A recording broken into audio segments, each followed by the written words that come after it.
लेकुराचे हित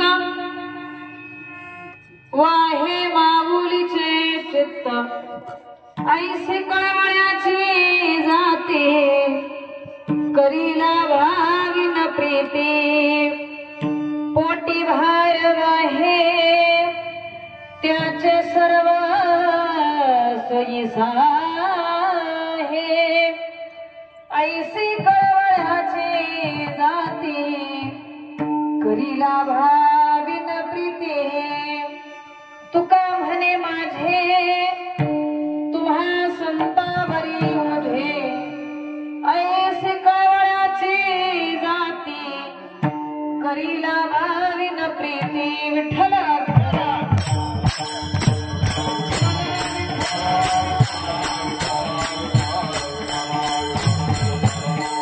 नमो विठ्ठला राजया पांडुरंगा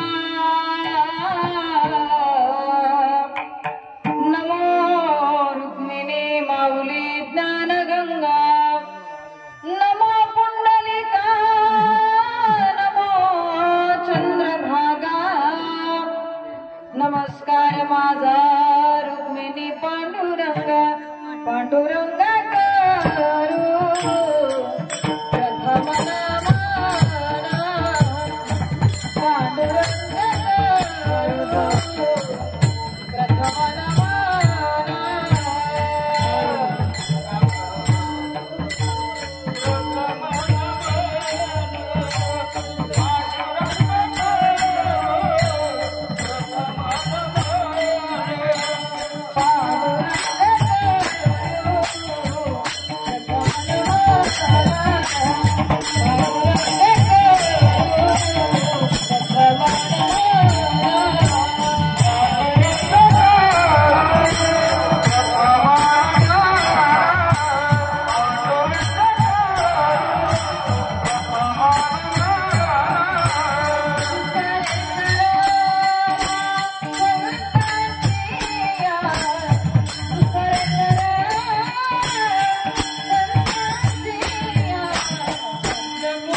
पांडुरंगा करू प्रथम नमना कृपादाने कथेचा विस्तारू बाबाजी सद्गुरु दास तुका ओम नमो गणेश्वरा करुणा करा दया तुमचा अनुग्रह लाभलो पावन झालो चराचरी नमो ज्ञानेश्वरा नमो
निशमानन्यवल्लभं श्रीज्ञानेश भगवान विष्णु निवृत्तिर भगवान हरः सोपान भगवान ब्रह्मा मुक्ताख्यात ब्रह्मचित्कला अलंकापुरी रम्य सिंहासनस्थं पदाम्भोज तेजस्फुरतिप्रदेशं विधीन्द्रादिदेवहि सदा स्तूयमानं समाधिस्थमूर्तिं भजे ज्ञानदेवं समाधिस्थमूर्तिं भजे ज्ञानदेवं समचरण सरोजं साङ्गणिलाम्बुदाभं जगननिहित पाणिमण्डन मण्डनानं तरुण तुलसीमाला कन्धरं कञ्जनेत्रं सदैधवलहासं विठ्ठलं चिन्तयामि सदैधवलहासं विठ्ठलं चिन्तयामि आता हृदय हे आपुले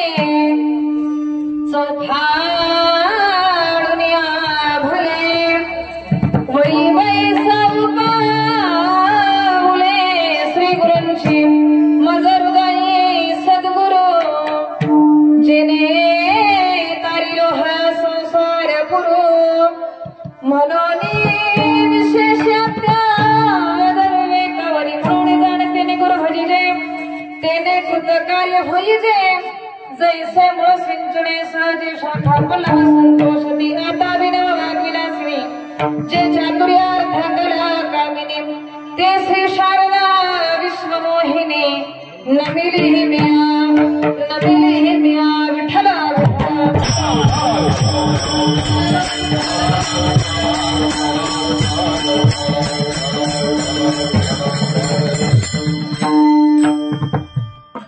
लेकुराचे हित वाहे माऊलीचे चित्त ऐसी कळवळ्याची जाती करीला भारी न प्रीती प्राप्त स्थळी प्राप्त प्रसंगी कीर्तन रूपी सेवेकरता घेतलेला अभंग विश्ववंद्य महाराष्ट्र भूषण संत सम्राट जगद्वंदनीय जगद्गुरु तुकोबाराय यांचा असून या अभंगामध्ये तुकोबाराय आईची काही लक्षणं सांगतायत माऊलीची काही लक्षणं सांगतायत माऊली जगाकरता काय करते आणि त्याच अर्थाने जशी आई श्रेष्ठ आहे तसे तुमच्या आमच्या आयुष्यामध्ये संत श्रेष्ठ आहे आईची उपमा देऊन साधूचं महात्म्य सांगणारा हा अभंग आहे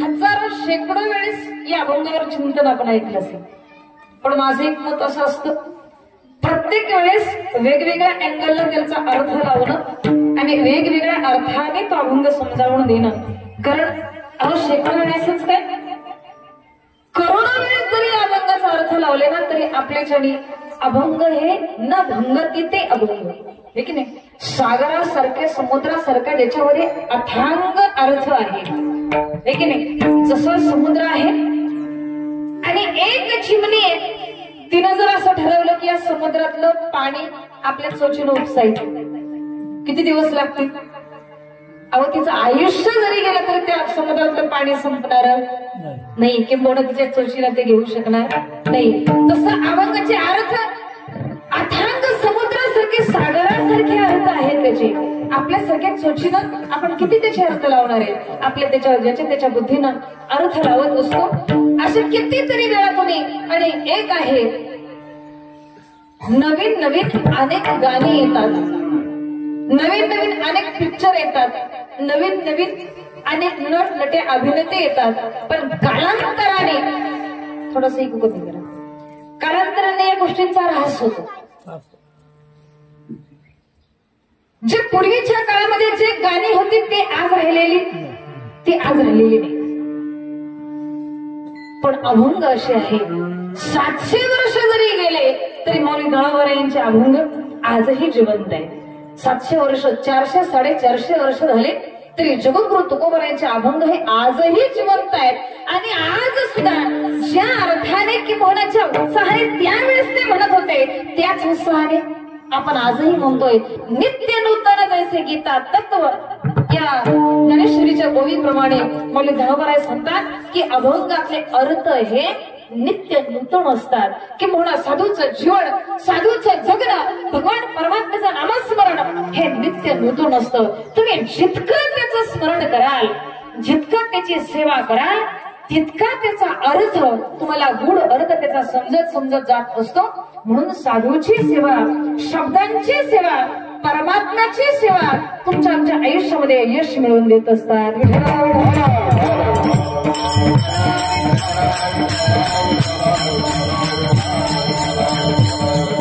ज्या निमित्ताने आपली ही सेवा आहे त्या मथुबाई शिंदे यांच्या प्रथम पुण्यस्मरणार्थ वर्षश्राद्ध पाचव्या पुण्यस्मरणार्थ आपली ही अतिशय सुंदर सेवा आहे. संपूर्ण शिंदे परिवार यांनी हे केलेलं सुंदर असं नियोजन या ठिकाणी केलेलं आहे. या कार्यक्रमाच्या अनुषंगाने महाराष्ट्रातील लाडके मृदंगाचार्य आमचे मौली महाराज या ठिकाणी उपस्थित आहेत. त्यानंतर ज्ञानवृद्ध, वयोवृद्ध, तपवृद्ध असणारे आणि ज्यांचं आम्ही ऐकावं आणि ते आज आमचं ऐकायला समोर बसलेले, पण तरी सुद्धा ना तरी बालक बोबडावली का वाकुडा विसुगा पावली ते चोज करुणी माऊली रिझेजेवी. हजारो जणांचे कार्यक्रम, कीर्तन आणि सुंदर असं चिंतन ऐकणारे आमचे सुळ महाराज या ठिकाणी उपस्थित आहेत. त्यांना धन्यवाद देते. त्यानंतर आमचे डोंबाळे महाराज आहेत, आमचे शिंदे दाजी आहेत, त्यानंतर शिंदे महाराज आहेत, आमचे येडे मामा आहेत, सगळेच आणि या ठिकाणी आलेले या आईंच्यावर प्रेम करणारे सर्वजण, आप्तेष्ट मित्र परिवार आणि तसेच कुलाळ महाराज या ठिकाणी उपस्थित आहेत. त्यांना धन्यवाद देते. संपूर्ण कुसूर भजनी मंडळ असेल, शिंदेवाड, तुम्ही सर्वजण माझ्यावर प्रेम करणारे सर्व श्रोतृवर्ग, या आईंच्यावर प्रेम करणारे सर्व श्रोतृवर्ग, सर्वांना धन्यवाद देते आणि आपल्या कार्यक्रमाला सुरुवात. विठ्ठल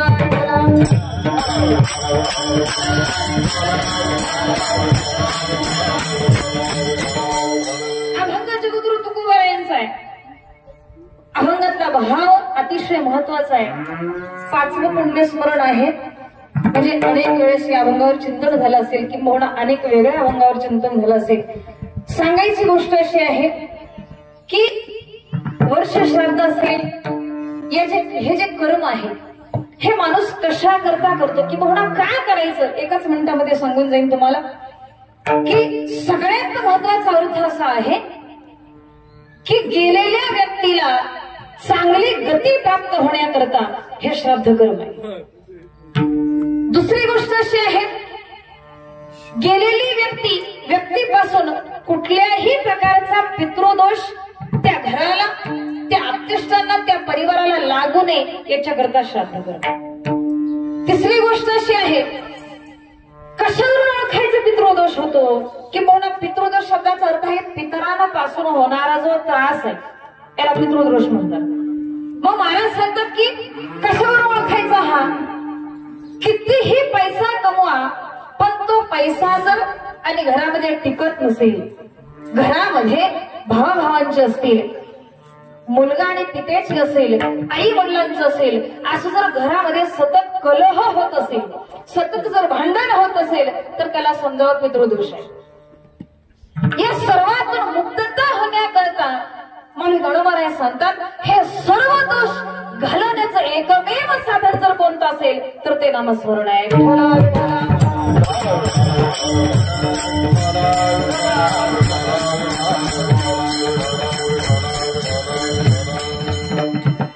सर्व पुरुष वर्ग इकडे बसा, अजून काहीतरी बसायला टाकायचं.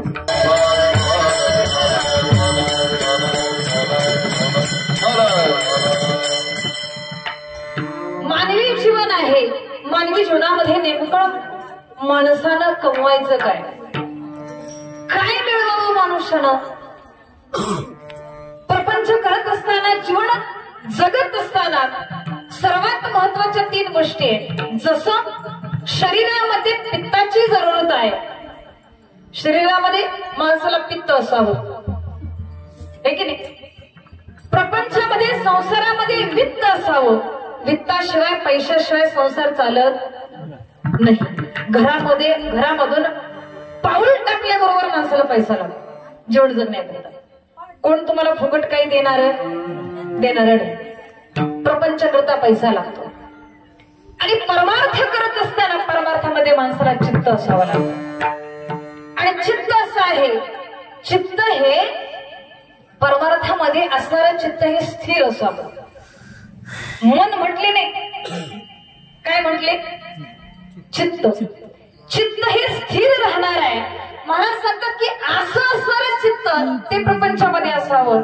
आणि असं चित्त जर तुमचं चित्त जर भगवान परमात्म्याच्या चरणी लागलं ना, तर मग ते चित्त भगवान परमात्म्याच्या चरणापासून आणि विलग होता कामा नये.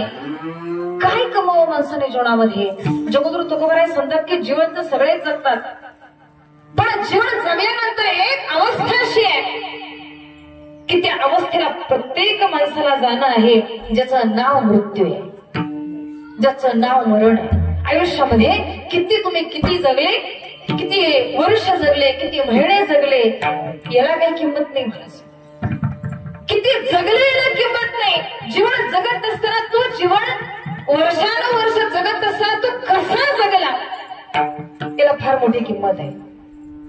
मग कोणाची निंदास्तुती करून जगला, कोणाची सतत भांडणं करून जगला, नाही का? काय करून जगला? माणसाने एक सांगू तुम्हाला,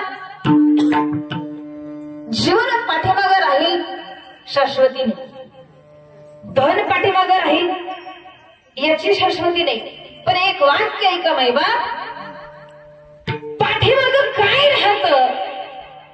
मरावे परी कीर्ती रूपी वरावे. जगद्गुरु तुकोबाराय सांगतात, तुका म्हणे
उत्तमाची उरे कीर्ती मागे. मला सांगा, कीर्ती दोन्ही प्रकारची असते. कीर्ती चुकीची ही कीर्ती मागं होते आणि चांगली सुद्धा.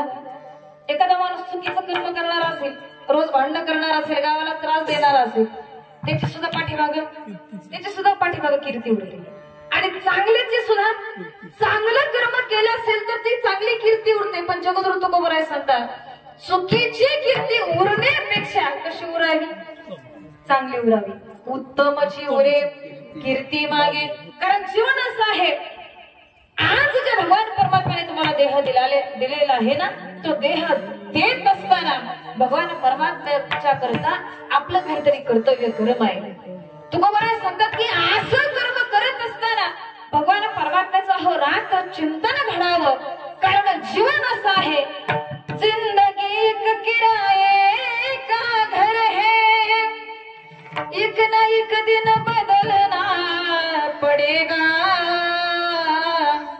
मौत जब तुझको आवाज देगी, घर से बाहर निकलना पड़ेगा, घर से बाहर निकलना पड़ेगा.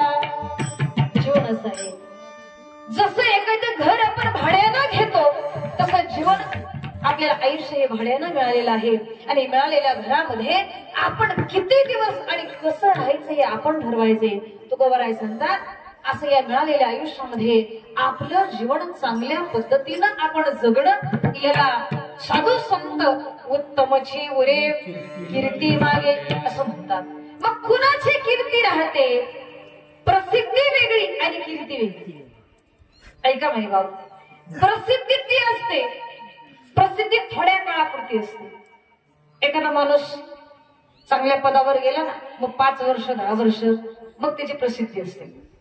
पण 5 वर्षानंतर काही माणसांचं जीवन असं पाहिले, जी माणसं रोज एसीच्या गाडीमधून फिरत होती नाही का, पण त्या पदावरून खाली उतरल्यानंतर माणूस चालत असताना, जीवन जगत असताना सायकलवरून चालायला सुद्धा मार्ग होतो.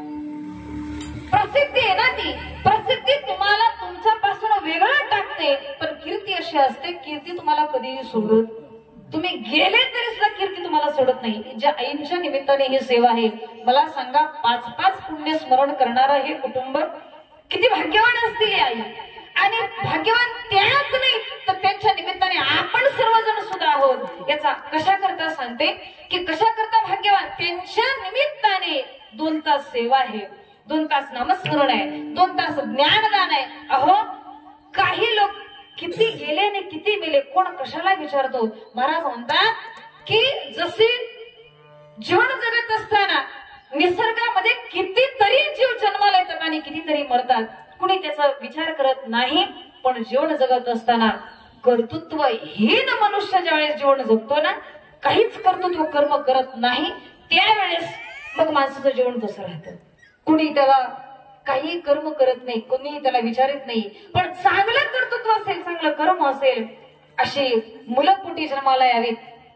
शिंदे दादांच्या सारखा आणि सुपुत्र जन्माला यावा. कशा करता? पतंती पितरो हे शाम लुप्त पिंडोदक क्रिया. त्या आईच्या आत्म्याला शांती लाभावी. मला सांगा, कितीही पैसा कमवा, किती धन संपत्ती कमवा, काहीही कमवा, गेलेल्या माणसाला आपण काहीही देऊ शकत? काय देऊ शकतो का? काहीच देऊ शकत नाही महाराज. कुठलंच गोष्ट आपण इथून त्यांना देऊ शकत. आपलं प्रेम असतं ना आपल्या मायबापांवर, आपलं प्रेम आहे, पण त्या प्रेमापोटी आपण 10-20 एकर त्यांच्या नावावर गेल्यानंतर करू शकतो का? नाही. उलट त्यांच्या नावावर आपोआप आपल्या नावावर होतं, आहे की नाही? काहीच करण्याची गरज लागत नाही. मला सांगा, त्यांना आपण 10-20 लाख रुपये देऊ शकत नाही, कारण त्यांनी आपल्याला आयुष्यभर सांभाळलं म्हणून. अहो इथलं सोडून द्या. महाराज सांगतात, इथं कमवलेला पैसा दुसऱ्या देशात चालत नाही. तो वर चालणार आहे का? तो परलोकामध्ये चालणार आहे का? तो परलोकामध्ये चालत नाही. अमेरिकेसारख्या देशामध्ये गेले तर आपल्याकडचे पैसे ते डॉलरमध्ये कन्वर्ट होतात. महाराज सांगतात की एकच गोष्ट अशी आहे की जी इथंही चालते आणि परलोकातही चालते, त्याचं नाव आहे पुण्य. एक वाक्य सांगू, आणि पुण्य असं आहे ते कुठल्याही काळामध्ये चालतं, कुठल्याही देशामध्ये चालतं आणि कुठल्याही जन्मामध्ये सुद्धा चालतं. कसं सांगू? एकाच वाक्यामध्ये सांगते. कुठल्याही काळामध्ये चालतं. मला सांगा, भूतकाळामध्ये, याच्या अगोदरच्या 10-20 काळामध्ये पुण्य चालत होतं, है की नाही? कुठल्याही देशामध्ये इथलं पुण्य अमेरिकेमध्ये चालू शकतं आणि कुठल्याही जन्मामध्ये हे चालतं. याचा अर्थ असा आहे, पुण्य जर तुमचं बलवत्तर असेल, ऐका मायबाप, पशु असतील, पक्षी असतील, प्राणी असतील, भाग्यवान आहेत ते, पुण्यवान आहेत ते. माऊली दाडोबर यांच्या रथाला झुंपलेले घोडे, झुंपलेले बैल. आपल्या घरी बैल नाहीत का? आपल्या घरी घोडे नाहीत का? किती पुण्यवान असतील की ज्या पुण्याच्या जोरावर माऊलीच्या रथाला त्यांना आणि रथ ओढण्याकरता मिळावा. याच्यापेक्षा काय मोठं भाग्य असेल, याच्यापेक्षा काय मोठं पुण्य असेल? आणि हेच पुण्य ते कुठल्याही जन्मामध्ये चालतं.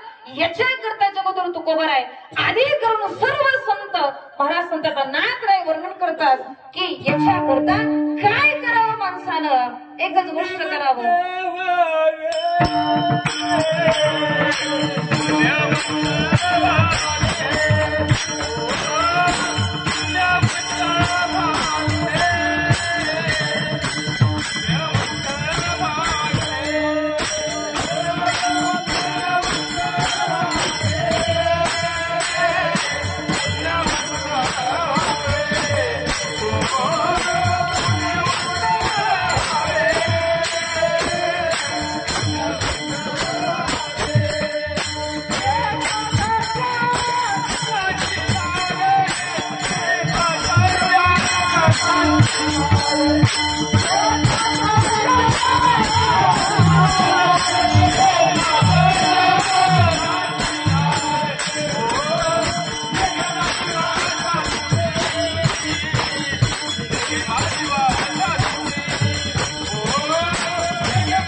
साधन हरीचे झनी करणीचे करू नका. महाराज म्हणतात की करा हरी भक्ती परलोकी येईल कामा सोडविल यमा पासून. भगवान परमात्म्याचं नामस्मरण करा. का करा सोडविल यमा पासून. या महाराज म्हणतात त्या यमापासून यमाच्या काही नाही त्या यमाशी करुणा की नाही. महाराज म्हणतात की हजारो आणि जन्मच्या जन्म आपल्याला त्रास देणारा तो जो यम आहे, तो जो काळ आहे, तो जो मृत्यू आहे, या मृत्यूच्या तावडीतून सुटण्याकरता हे साधन करा, त्याची भक्ती करा, त्याचं नामस्मरण करा. आणि हे शिकवणारे तुम्हा आम्हाला जागा करणारे आणि शिकवणारे जगात कोणी दुसरे नाही. महाराज आपले असतात म्हणून आपल्याला शिकवतात. आपलीच माणसं आपल्या चुका सांगत असतात. दुसऱ्या माणसांना काय घेणं पडले, दुसऱ्या माणसांना काय करायचं, चुकलं आणि बरोबर ज्याचं त्याचं त्यानं ठरवायचं. महाराज सांगतात की चूक ही मनुष्य आपलीच आपल्या माणसाला सांगत असतो. कशा करता सांगतो, चूक सांगितल्यानंतर माणूस सुधारला जातो. सुधारण्याकरता चूक सांगितली जाते. साधू संत हे तुम्हाला आम्हाला सावध करण्याचा प्रयत्न करतात. प्रत्येक क्षणाक्षणाला पावलं पावली तुम्हाला सावध करतात की मायबाप जागे व्हा, आता तरी जागा, आता तरी होई जागा. महाराज सांगतात की आता तरी जागा हो, आता तरी जागा हो. आयुष्य गेलं ना, फार मोठं आयुष्य गेलं, आता थोडस उरलेलं आहे. महाराज म्हणतात जीवनामध्ये अनेक जन्म जन्म फिरत फिरत फिरत फिरत आपण इथपर्यंत आलो. तुकोबराय म्हणतात दुरोनी आलो मी दुःख झाले धरून या येथवरी होते हेचे कारण दुर्लभ भेटे तुम्हा पायी झाले दर्शन विनवित तुका संता पायी कर जोडून जाते हो दान करा.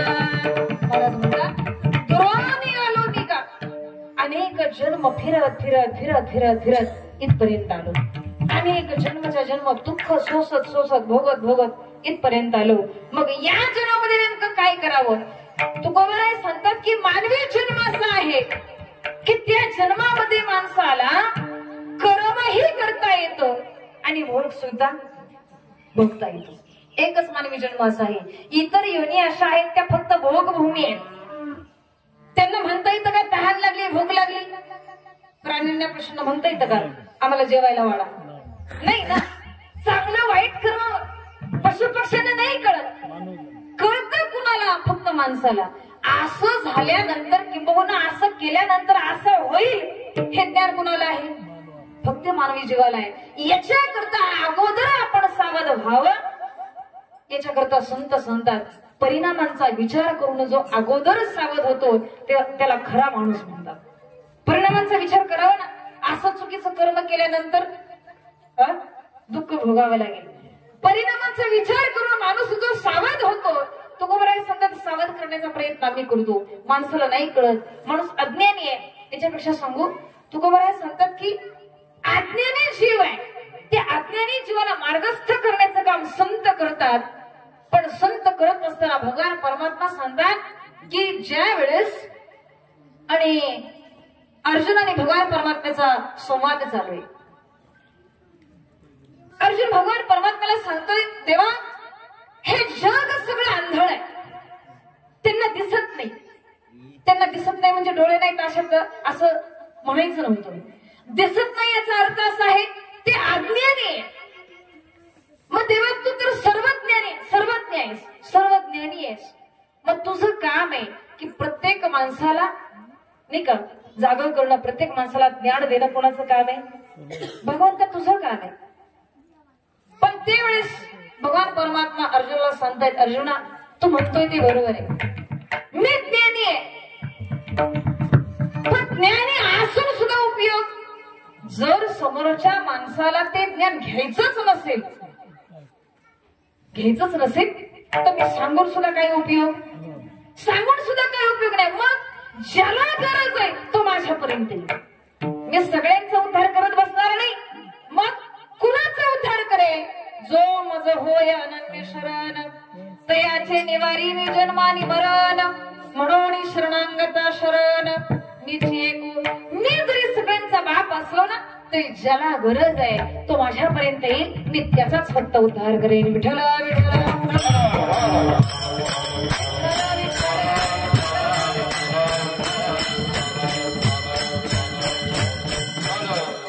पण साधू संतांचं जीवन असं नाही. साधू संत सांगतात कितीही चुका होऊ द्या, कितीही हजारो चुका जरी झाल्या ना तरी सुद्धा प्रत्येक चुकीला माफ करणारे आणि संत जर जगामध्ये कोण असतील तर ते साधू आहेत, ते संत आहेत. याच्याकरता उदाहरण देतात. जशी आई आहे, आई जशी बाळाच्या हजारो चुका पोटामध्ये घालते नाही का, किती चुका केल्या तरी आईजवळ माफ असतं, हे की नाही? आईजवळ काय असतं? माफी असते. एकदा काय झालं, एका शाळेमध्ये एक साहेब आले. साहेब आल्यानंतर ते साहेब म्हणले, असं कोणतं न्यायालय की त्या न्यायालयामध्ये जिथं सगळे गुन्हे माफ होतात? सगळेजण विचार करायला लागले, सगळे विद्यार्थी विचार करायला लागले की न्यायालयामध्ये गुन्हे माफ होत नाही. न्यायालयामध्ये गुन्हे माफ होतात का? गुन्हे माफ होत नाही. तर एखाद्या गोष्टीला, एखाद्या विषयाला न्याय मिळतो तिथं गुन्हे माफ होत असेल तर त्याला न्यायालय कसं म्हणावं? प्रत्येक मुलाला प्रश्न पडला की नेमकं साहेबांना उत्तर काय द्यायचं नाही का? की जिथं गुन्हे माफ होतात. एक मुलगा अतिशय हुशार होता आणि त्या मुलाने सांगितलं, साहेब मी सांगू का म्हटल्यानंतर साहेब म्हणले, हा सांग ना. साहेब, असं एकही जगात न्यायालय नाही की जिथं सगळे गुन्हे माफ होतात. पण ऐका साहेब, एक असं मायालय आहे जिथं सगळे गुन्हे माफ होतात, ते म्हणजे माझी आई. आईच्या ठिकाणी सगळे गुन्हे जिथं माफ होतात. जगात तुम्हाला जिथं कोणी प्रत्येक ठिकाणी जिथं चूक दाखवू शकतो, पण आई जीवन असं आहे जिथं तुम्ही केलेल्या चुकांना माफी असते महाराज. जिथं तुम्हाला नवीन काहीतरी शिकायला मिळतं, सर्व कार्य करण्याकरता जिथं प्रोत्साहन मिळतं, जिथं तुम्ही खचलेला आहात जिथं भरारीनं तुम्हाला उडी घेण्याकरता, झेप घेण्याकरता जिथं प्रोत्साहन मिळतं, ते म्हणजे आईचं जीवन आहे.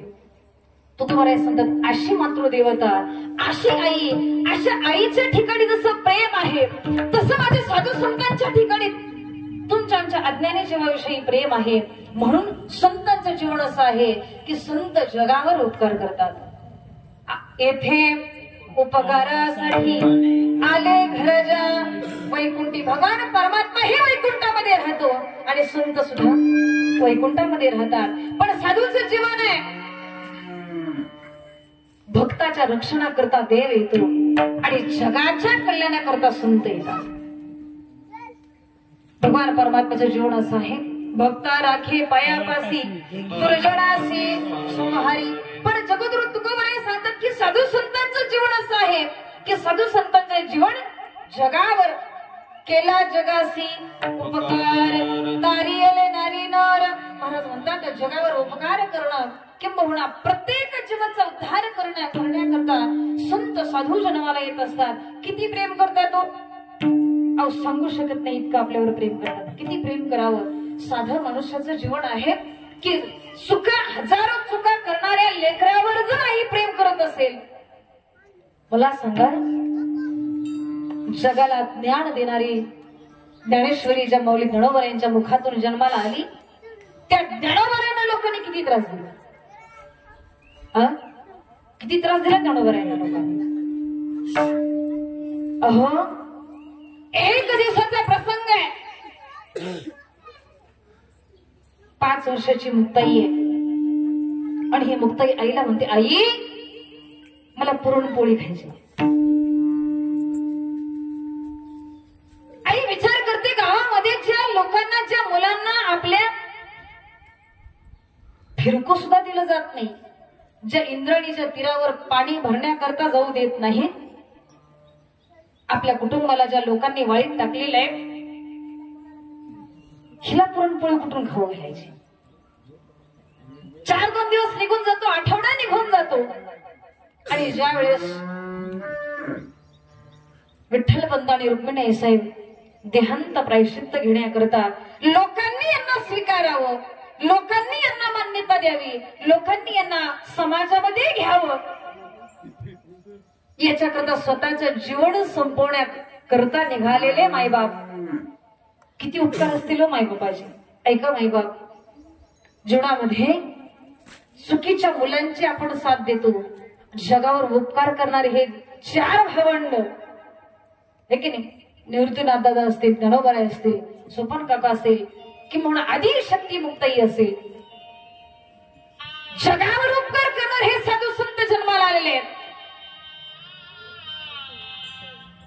ज्या वेळेस प्रायचित्त घेण्याचा विचार ठरतो, आदल्या दिवशी रुक्मिणी साहेब आणि सुंदर असा पुरणपोळीचा स्वयंपाक करते. छोटीशी मुक्ताई 5 वर्षाची. आई, अगं मी तुला 4-2 दिवस झाले म्हटले होते मी तुला पुरणपोळी खायची, तू मला दिली नाहीस. आज अशी अचानक कशी काय खाऊ घातलीस, कुठून आणलंस हे सगळं. मनामध्ये ज्या वेळेस हा प्रश्न लेकराने विचारते त्यावेळेस आईच्या डोळ्यातून गळगळ गळगळ अश्रू येतात. अगदी मुक्ताई, माहित नाही उद्या काय घडायचंय. 4 भावंडांना 5 वर्षाचं लेकरू आहे, सुंदर असं पुरणपोळीचं जेवण स्वयंपाक खाऊ घालते. 4 भावंड झोपलेले आहेत आणि झोपलेल्या भावंडांना रात्रीच्या 12-1च्या सुमारास चांगली झोप लागू दिली आणि विठ्ठलपंतांनी सांगितलं, अगं रुक्मिणी, आपल्याला निघायचंय. हो, कसलाही मुलगा असेल, कसलाही पुत्र जन्माला आलेला असेल, त्या लेकराला सोडून माणसाला आपल्याला जावंसं वाटत नाही. जगावर उपकार करणाऱ्या इतक्या गुणी माणसाला, इतक्या गुणी लेकरांना कुठल्या आई बापाला सोडून जावंसं वाटेल. बरं, एखादा गेला तर ठीक आहे, 4 लेकरांना झोपेतच सोडून जावं, इतक्या कठोर मनाचे मायबाप असतील भारत. विठ्ठलपंत पुढे जातात, रुक्मिणी आईसाहेबांचा पाय निघत नाही. आईनं शेवटी पुन्हा जावं, पुन्हा डोक्यावर हात फिरवा, पुन्हा पापे घ्यावेत. 4 भावंड झोपलेली. निवृत्ती दादा जागा झाला आणि जागे झाल्यानंतर निवृत्तीनाथ दादांना सांगितलं, तिन्ही भावंड दादा तुमच्यापेक्षा लहान आहे, आता संपूर्ण जबाबदारी आणि आता तुमच्या बोलण्यामध्ये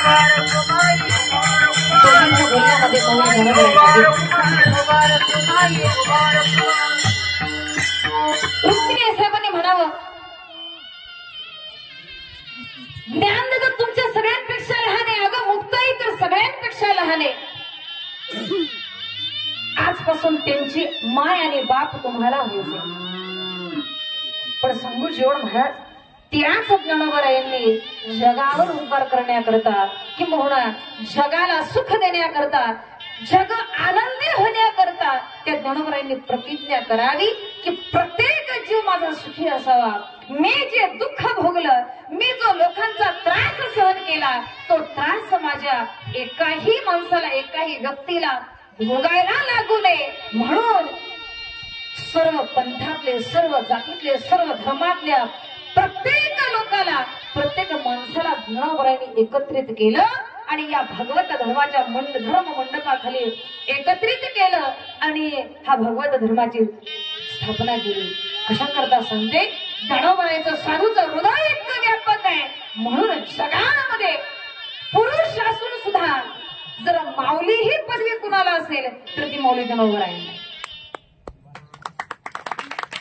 माऊली तुमच्या आमच्यासारखे माऊली अनेक होतील, पण आईचं हृदय जे माऊली गणोबाईंचं आहे, ज्यांना अंतःकरणामध्ये सहनशीलता आहे, ज्यांच्या अंतःकरणामध्ये संवेदनशीलता आहे, ज्यांच्या अंतःकरणामध्ये तुमच्या आमच्याविषयी हित आहे, जो कळवळ आहे तो जगात दुसऱ्या कुणाच्याही अंतःकरणामध्ये नाही. तुकोबाराय सांगतात, जशी आई लेकरावर प्रेम करते तसं साधूनं तुमच्या आमच्यावर प्रेम करावं. याच्या करता तुकोबाराय सांगतात, ते संत काय करतात तुमच्या आमच्या करता हित समजावून सांगतात.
लेकरांचं हित पाहणारी जगात जर कोण असेल फक्त आई.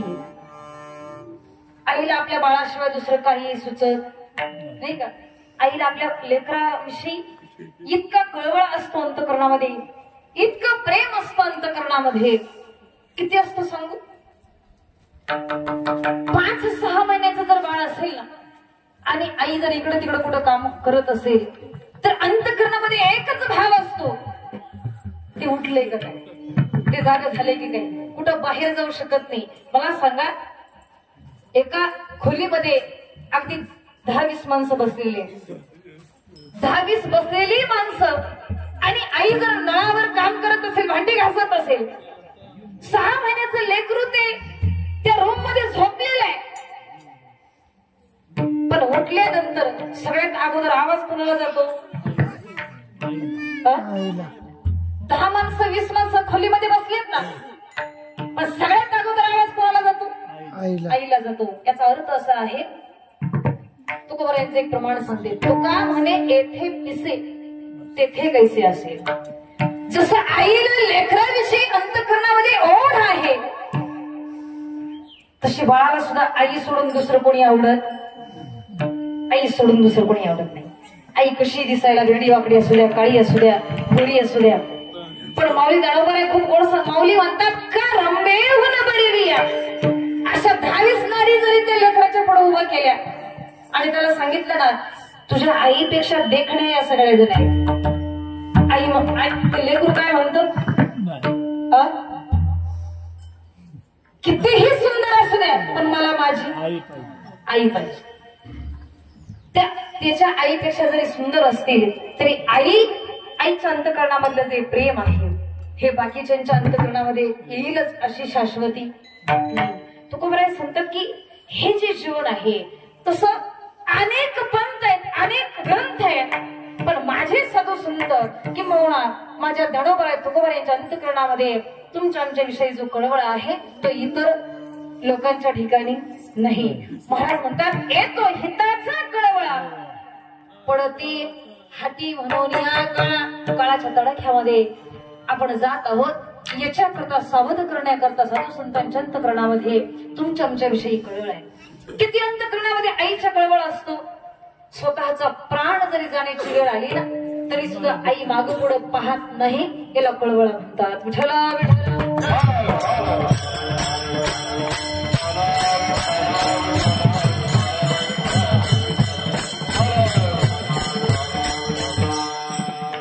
कितीही दुःख येऊ द्या, कितीही त्रास होऊ द्या, पण तो होणारा त्रास सहन करण्याची क्षमता त्या आईच्या अंतःकरणामध्ये असते. त्या लेकरा करता वाटेल ते कष्ट करण्याची ताकद त्या आईमध्ये असते. तुकोबराय सांगतात आईसी कळवळ्याची जाती करी लाभाविन प्रीती. ही जातच एक अशी आहे जसं दडोबराय सांगतात की अंतवंत इमे देहा एक नाही शरीर जात आघावे नाशिवंतची स्वभावे. दडोबराय म्हणतात जसं एखादा मनुष्य असतो गुणवंत असतो, एखादा माणूस कलावंत असतो, एखादा माणूस भाग्यवंत असतो, तशी आई जी आहे ही आईचं हृदय असं आहे तिच्या प्रेमाची तुलना दुसरं कुणी करू शकत नाही, दुसऱ्या कशाशीही तिची तुलना करू शकत नाही. याला म्हणतात जीवनामध्ये असं प्रेम करणारी व्यक्ती, निस्वार्थी भावनेनं तुमच्यावर प्रेम करणारी व्यक्ती जगात दुसरी कुठलीही नाही. विठ्ठला विठ्ठला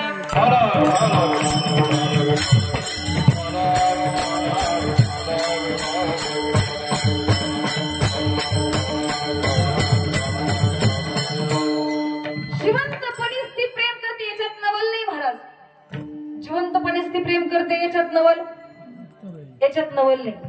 मेल्यानंतर सुद्धा जिनं लेकरावर प्रेम करावं हे की नाही. एक मुलगा असाच होता आणि दुर्भाग्य म्हणावं लागेल आपल्या महाराष्ट्राचं भारताचं की 50-60 वर्षाच्या पूर्वी इतके वृद्धाश्रम आपल्या महाराष्ट्रामध्ये नव्हते जितके आज आहे की नाही. पूर्वीच्या काळची माणसं अशी होती, ऐका माईबाप, पूर्वीच्या काळची माणसं अशी होती घर मातीची होती मात्र हृदय मात्र सिमेंटासारखं होतं. आणि आज परिस्थिती अशी आहे घर सगळ्यांची सिमेंटची झाली पण हृदय मात्र प्रेम मात्र मातीमोल झालं.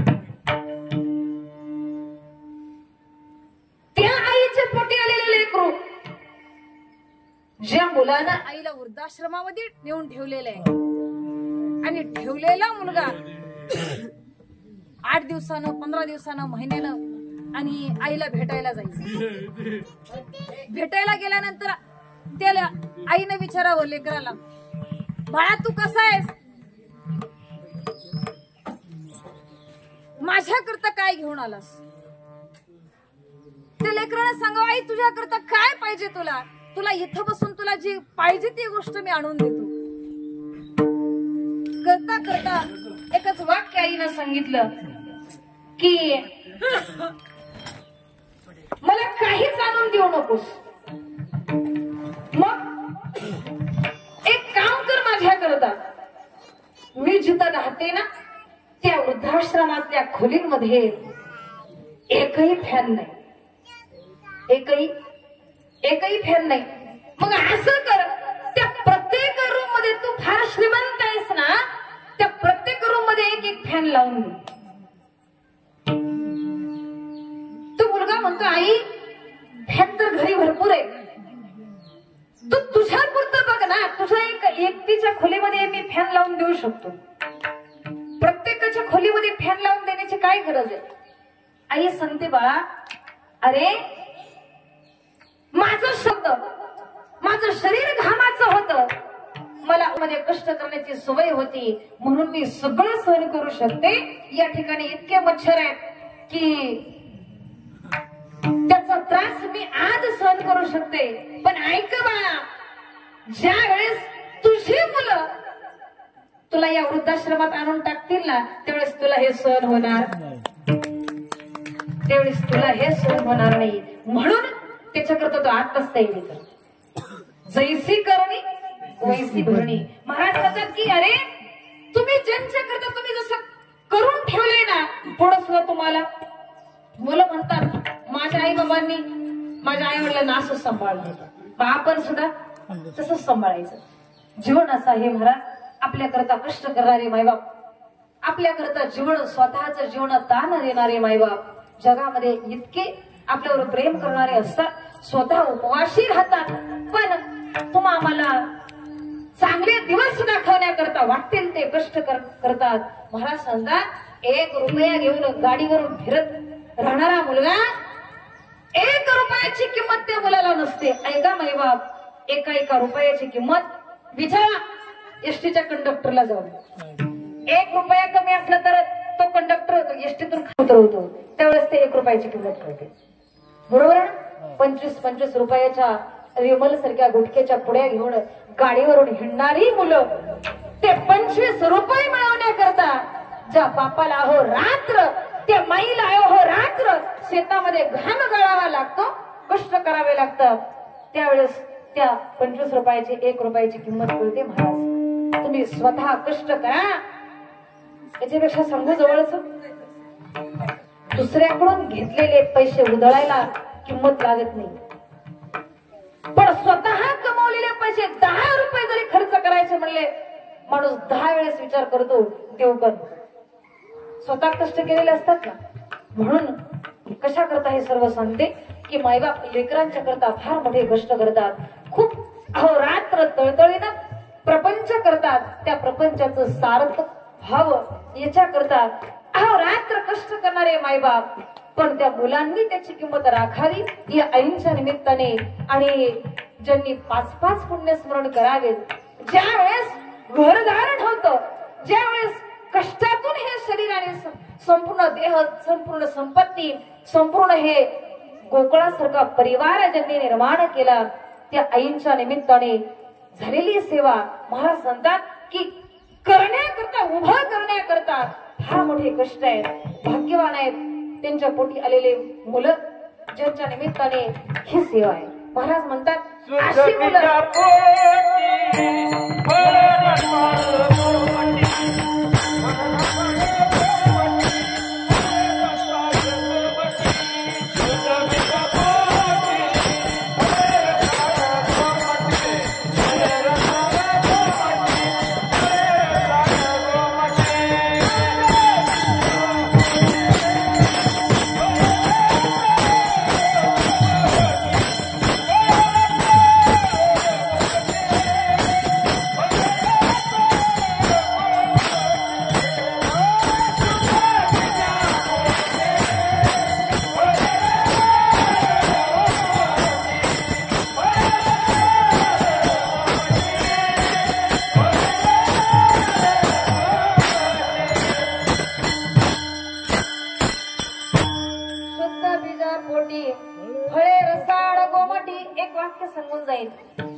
चांगलं काय वाईट काय हे आपल्याला कळत नाही. बरोबर ना. आणि माणसाचा एक स्वभाव आहे, दुसऱ्याने सांगितलेलं माणूस कधी ऐकत नाही. आपल्याला कळत नाही हे सुद्धा माणसाला कळत, बरोबर ना. आपल्याला कळत नाही हे सुद्धा माणूस कधीच मान्य करत नाही. ज्या वेळेस आपल्याला काही कळत नाही, कधीतरी दुसऱ्याचं आपण ऐकायला शिकावं, कधीतरी दुसऱ्याचं श्रवण करावं. साधू संतांचं जीवन आहे, ज्या हिताच्या गोष्टी माणसाला कळत नाही म्हणून संत आपल्याला समजावून सांगतात. पण माणसाचं जीवन असं आहे की ज्यावेळेस एखाद्या गोष्टीला माणसाला किंमत मोजावी लागते, त्यावेळेस त्याला किंमत असते. फुकटच्या गोष्टीला किंमत नसते. साधू संतांनी आपल्याकडून 10-20 लाख रुपये घेऊन ठेवले असते ना, है की नाही, माणसं पिक्चर पाहायला जातात तिकीट काढून, हे की नाही? जाहिरात सुद्धा सोडत का सोडत नाही? तू पैसे दिले जाहिरात सुद्धा सोडत नाहीत पाहायची का? तिथं पैसे दिलेले असतात. आणि कीर्तन म्हटलं की नाही ते कशा करता हे सांगते, हित कळत नाही. अज्ञान आपल्याला तिथपर्यंत जाऊ देत नाही. साधू संतांचं जीवन असं आहे, या प्रत्येक जीवनात ज्ञानी करावं. जशी आई आहे, आईला कळतं चांगलं काय वाईट काय, हे जसं आईला कळतं तसं महाराज संतांच्या जीवनाचा उद्धार कशामध्ये आहे हे साधू संतांना कळतं. म्हणून संत तुम्हाला पुन्हा पुन्हा पुन्हा पुन्हा पुन्हा पुन्हा समजावून सांगण्याचा प्रयत्न साधू आपल्याला करतात. कारण आईला लेकराविषयी जसं प्रेम आहे तसं साधूलाही अज्ञानी जीवाविषयी प्रेम आहे. म्हणून महाराज अभंगाच्या दुसऱ्या चरणामध्ये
जो कळवळा आहे तो शेजारच्यांना येतो हिताचा कळवळा.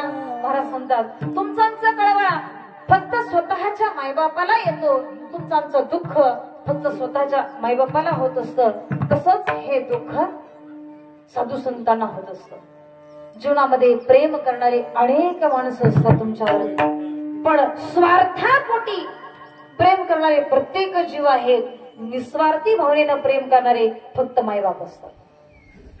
काही ना काहीतरी तुमच्याकडून मिळावं याच्याकरता अनेक नातलग तुमच्यावर प्रेम करतात, मित्र प्रेम करतात, पण काहीच यांनी आपल्याला देऊ नये या अपेक्षेने प्रेम करणारे फक्त मायबाप असतात. किती प्रेम करावं मायबापानं तुम्हाला.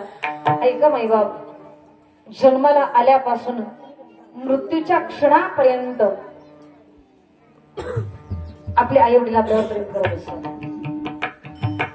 आयुष्यामध्ये किती सुख येऊ द्या, कितीही दुःख येऊ द्या, कितीही गरिबी येऊ द्या, त्या गरिबीमध्ये तुम्हाला बाजूला करण्याकरता, बाजूला काढण्याकरता आटोकाट प्रयत्न मायबाप करतात. आणि एक वाक्य सांगू, श्रीमंतीमध्ये तुम्हाला मागं पुढे साथ देणारे अनेक माणसं असतात, पण आजकाल गरीबाचा कुणी वाली, गरीबाचा कुणी वाली नाही. महाराज याचा अर्थ असा नाही की तुम्ही गरीब राहावं की मोहना गरीब राहू नये. गरिबी श्रीमंती कोणत्या कुळामध्ये जन्माला यायचं, कुठल्या जातीमध्ये जन्माला यायचं हे माणसाच्या हातामध्ये आहे का?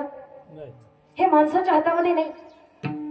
पण ऐका माईबाप, त्या कुळाचं नाव उच्च स्तराला नेऊन पोचवण्याचं काम आपलं. ते कुळ आपल्यामुळे कलंकित होईल असं आपलं जीवन नसावं. महाराज म्हणतात ते कुळ कसं पवित्र होईल, ते जीवन कसं पवित्र होईल या दिशेने आपला प्रयत्न असावा. जुगुरु तुकोबाराय सांगतात की गरीब माणसाचं जीवन नाही महाराज. गरिबीमध्ये माणूस कुठल्याही माणसाला साथ देत नाही. गरिबीमध्ये एक साथ देतो त्याचं नाव मायबाप आहे. त्या गरिबी मधून तुम्हाला बाजूला करण्याकरता, तुम्ही सुखी राहावं याच्याकरता क्षणाक्षणाला प्रयत्न करणारे फक्त मायबाप असतात. गरीब घरातील कुटुंब आहे, गावामध्ये जे झोपडीमध्ये राहते, काही कारणास्तव त्यांना शेतावर जाऊन राहावं लागतं. 2-3 लेकरं आहेत लहान लहान, 6 वर्षाचं एक आहे, 4 वर्षाचं एक आहे आणि 3 वर्षाचं एक बाळ आहे, ज्याला नुकतंच बोलायला यायला लागलं. कामाच्या निमित्ताने रोज कष्ट करावेत तेव्हा संध्याकाळी खायला मिळतं. रोज कष्ट करणारे मायबाप आणि रोज शेताला कामाला जावं. एक दिवसाचा प्रसंग असा आहे, रात्रीची वेळ आहे आणि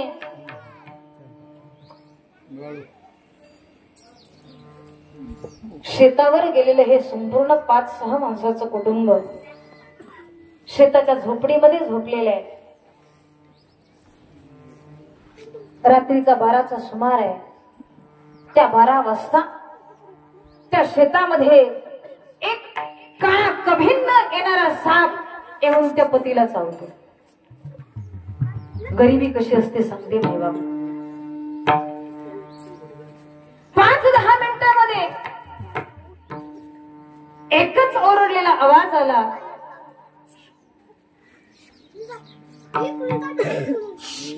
नंतरच्या 10 मिनिटांमध्ये हा माणूस गतप्राण झाला. गतप्राण झालेला माणूस, ती आई मदतीसाठी सगळ्यांना हाक मारते, कुणीतरी या मदतीला, कुणीतरी या मदतीला, याला दवाखान्यामध्ये घेऊन जाण्याकरता कुणीतरी मदतीला या. रानामध्ये शेतामध्ये कुणीही माणूस नाही. करता करता करता करता पहाट झाली. कसं न्यावं, मुलं रडायला लागलेले. जवळ पाहते तर एकही माणूस दिसत नाही. पहाट झाल्यानंतर मुलं घरी ठेवली आणि आई गावामध्ये गेली. गावातील काही 4 लोकांना बोलावून आणलं. बोलावून आणेपर्यंत प्राण सोडलेला होता. काय करायचं, आपल्याकडे प्रथा आहे, माणूस गेल्यानंतर 3-4 दिवस काय करतात, त्यांच्या घरी भाकरी नेऊन घेतात. छोटी छोटी 3 मुलं आहेत. भाकरी घेऊन गेल्यानंतर सावटणीच्या विधीपर्यंत लोकांनी जेवण आणून दिलं. नंतर 2 दिवस झाले, 3 दिवस झाले, आता गावातून भाकरी यायची बंद झाली. रोज कष्ट करावे तेव्हा मिळणारा अन्न आहे. पती गेल्यामुळे लगेच रानामध्ये दुसऱ्याच्या शेतामध्ये कामाला जाऊ शकत नाही. कमवणारा माणूस गेला, आधार संपला. 2 दिवस, 3 दिवस गेले, 4 दिवस गेले. रोज आईनं सांगावं, 3 दिवसाचे शिळे तुकडे त्या लेकरांनी पाण्यामध्ये भिजवून खावेत. मिळालेली 3 दिवसाची भाकरी तीही संपली. संपल्यानंतर घरामध्ये अन्नाचा कण नाही, मिळालेल्या भाकरी नाही. आता काय करावं? रोज त्या आईनं लेकरांना सांगावं, बाळा आज उपवास आहे, पण पोट येणार शेवटी.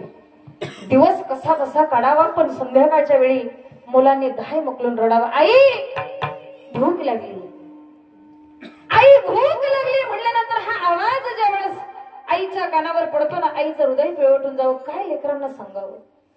आज चतुर्थी, आज एकादशी, आज शिवरात्री, रोज एका उपवासाचं नाव सांगावं. करता करता 8 दिवस झाले आणि 3 वर्षाचं लहान लेकरू तापाने फणफणलं.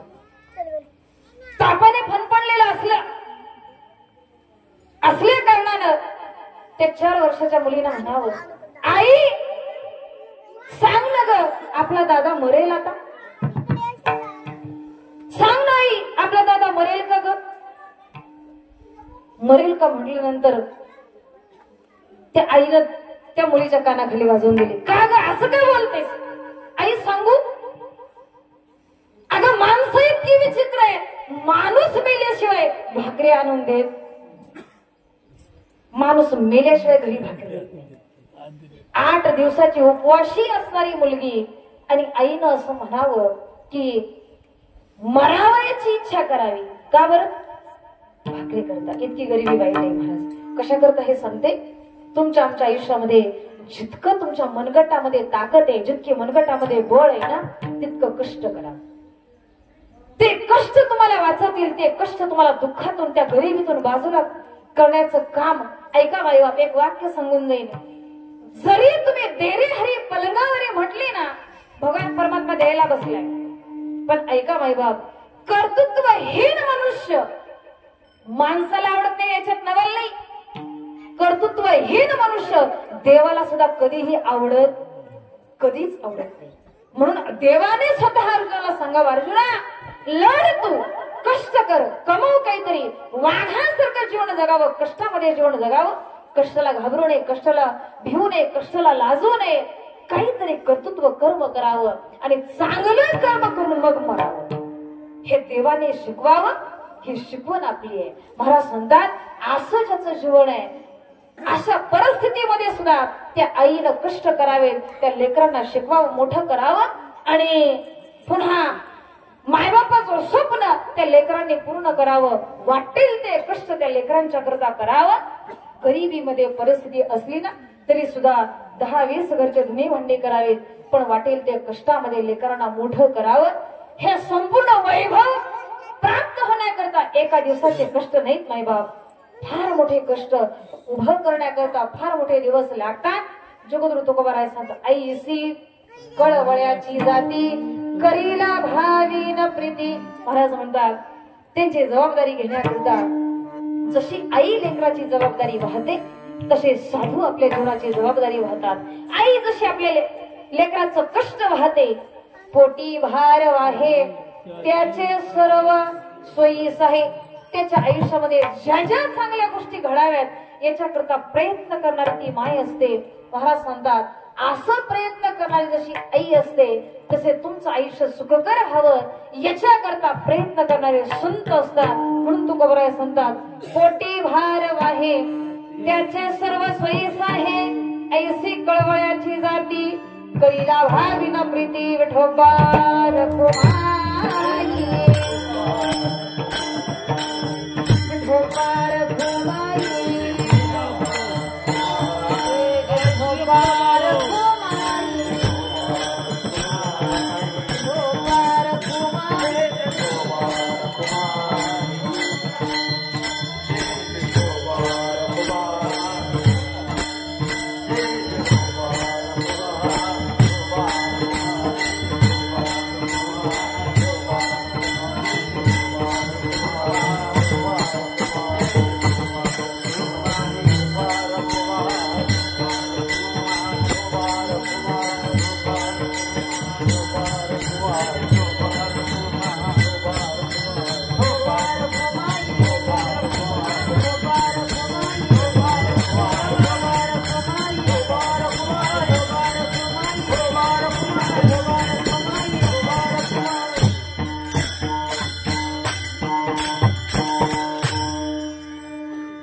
लेकराचे हित वाहे माऊलीचे चित्त, ऐसी कळवळ्याची जाती करीला भावीन प्रीती. पोटी भार वाहे त्याचे सर्व सोयीसा आहे, ऐसी कळवळ्याची जाती करीला भावीन प्रीती. विठ्ठल विठ्ठल.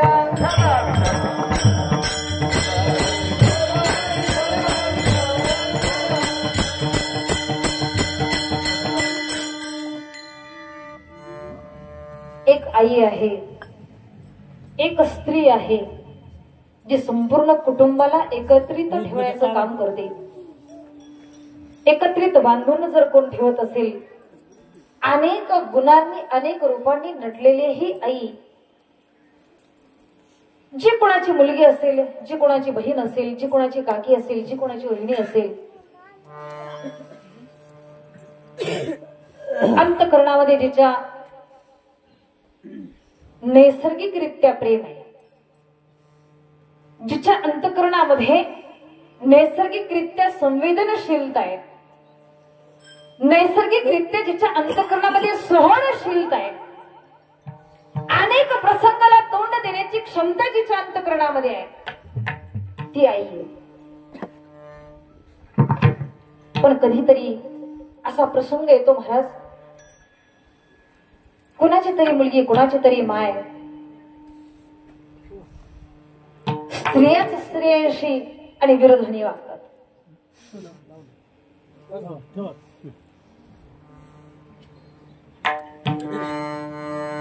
पूर्वीच्या काळामध्ये माणसं म्हणायची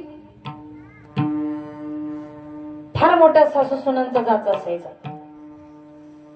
आज असं वाटतं का तुम्हाला? आज ती परिस्थिती नाही. हुंडा नसायचा म्हणून माणसं मुलींना त्रास द्यायची, मुलींना जाळून मारायची. पण एक सांगू, ती मुलगी अशी असायची की आपल्या मायबापाचं मान खाली जाईल याच्याकरता जशी परिस्थिती असेल त्या परिस्थितीमध्ये ती राहायची. कितीही त्रास असला, कितीही दुःख असलं तरी ते दुःख कधीही मायबापा पुढं जिनं व्यक्त न करावं. हे की नाही? अशी एक मुलगी जिला घरातले त्रास देत होते, खूप काही सहन केलं. पण एक गोष्ट महत्वाची अशी आहे, सहन करण्याला सुद्धा काहीतरी मर्यादा असते.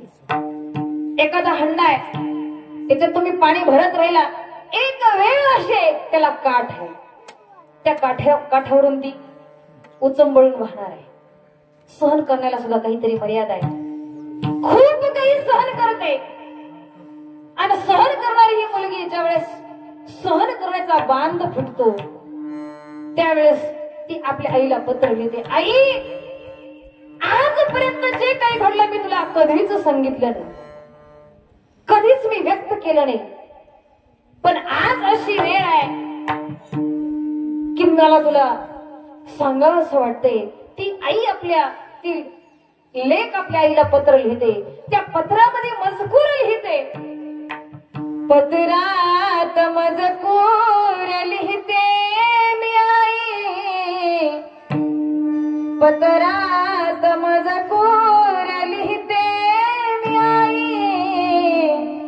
जिव्हाळ्या समजला इथे कोणी नाही, जिव्हाळ्या समजला इथे कोणी नाही. ओ भल्या पहाटे मी लवकर उठावे, तरी घर धन्याने मजला पिटावे. भल्या पहाटे मी लवकर उठावे, तरी घर धन्याने मजला पिटावे. घर काम मी करते जरी, जाच मला सासर घरी, लेक तुझी इकडे उपाशीच राही, लेक तुझी इकडे उपाशीच राही. आज मला छळतात हुंड्याच्या पायी, आज मला छळतात हुंड्याच्या पायी. पत्रात मजकूर लिहिते मी आई, पत्रात मजकूर लिहिते मी आई, जिव्हाळ्या समजला इथे कोणी नाही, जिव्हाळ्या समजला इथे कोणी नाही. ओ मोठ्या दिराचा मला भारी धाक, जाळीन म्हणतो मला हा बिनभोग. मोठ्या दिराचा मला भारी धाक, जाळीन म्हणतो मला हा बिनभोग. चिंता मला ही पदोपदी, येशील कधी आई जाळण्याधी, याने जाळीले हो माझ्या मोठ्या जाऊबाई, याने जाळीले हो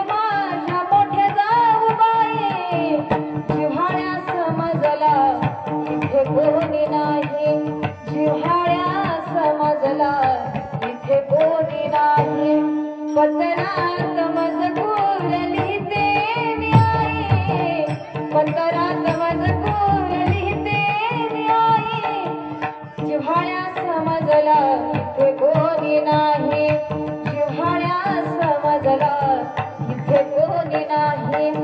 ओ पाठची बहिणने मला घेऊन जा, गोविंद दादा मला पाहून जा, आठवण तुझी येते मला, यावे निघून हा सांगावा तुला, आज माझ्या पुढे मरणाचीच खाई, आज माझ्या पुढे मरणाचीच खाई, आज मला छळतात हुंड्याच्या पायी, पत्रात मजकूर लिहिते मी आई, पत्रात मजकूर लिहिते मी आई, जिव्हाळ्या समजला इथे कोणी नाही, जिव्हाळ्या समजला इथे कोणी नाही.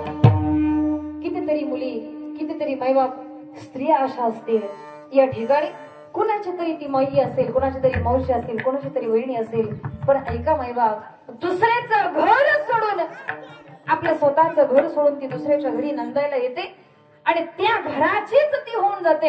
एक वाक्य सांगू, स्वतःच्या आठवणी, स्वतःच्या आवडीनिवडी, स्वतःचं सुख विसरून जे संपूर्ण परिवाराकरते झटते झगडते, जी जीवन जगते ती आई आहे, ती घरातली स्त्री आहे. आणि आयुष्यामध्ये जे दुसऱ्यांच्या करता जगते, जे लेकरांच्या करता जगते, महाराज म्हणतात अशी आई जी फक्त मुलाचं हित पाहते, आपल्या लेकरांच्या करता वाटेल ते कष्ट करते. तुकोबराय सांगतात, आईसी कळवळ्याची जाती, करीला भावीन प्रीती तनेश्वरा, वावली नळराज